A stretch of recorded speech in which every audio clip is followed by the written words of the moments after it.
Where are you from, you ask? Where do you live and where is home? I look at the sky and take a deep, long breath because firstly, that is 3 large questions at once. Secondly, friend. Home is a complicated puzzle, and the idea of being from somewhere and the idea of living, really living, are tricky concepts that many of us have given up trying to build. They made a film about where I live once. Hugh Grant fell in love with Julia Roberts, who was running around pretending to be another rich, famous actress, another nation's sweetheart, remember?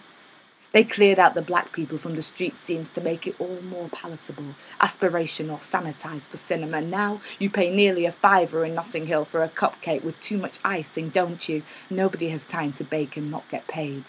Now you can't get your shoes fixed or cut keys cheaply, but at least you can sip the water from a coconut for £4 if you've got money for tourist prices. And if you squint at the sun, squeezing your eyes shut and wear your thickest coat, you can try to imagine Jamaica. If you walk by the stalls and smell the stew and rice, you can try to imagine Africa. Truth, I don't know my own neighbour's name, but I've never been worried, because really, who does in London these days?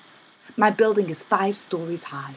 And every story has stories in English, Italian, Spanish or Patois, Yoruba, Pidgin or French, all immigrants in this body of a building, all brothers and sisters and rivals, all strangers in this place, all strangers in the place and in the street. See the Turkish man on the fruit stalls who remembers your name and doesn't charge you for your blueberries. See the old butcher who swears too much over the meat but is generous with his cuts and calls you darling. See them frying paella and sea bass opposite the salon where you can pay to have fish eat the dead skin off your feet while you get your false nails if you want. See the boutiques with pretty window displays in colours that look like sweets to make you salivate. Shoes that cost enough to make your eyes water. See them sitting drinking coffee with syrup and foam. See you waiting in line for the cash machine again. See me looking at you from across the road in my winter coat writing poems. See the drinkers with eyes like planets, unvisited planets, shouting at you from underneath the bridge, saying I used to be somebody once, their lined skin like road maps bound in leather,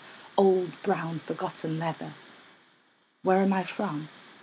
I am from a woman who was already a mother, who met a man who was already a father up north in spring in good old England where neither one was born. She was a nurse from Jamaica and he was a Nigerian scholar, I think, or something like it. They made me and I moved here. So here I am, for now.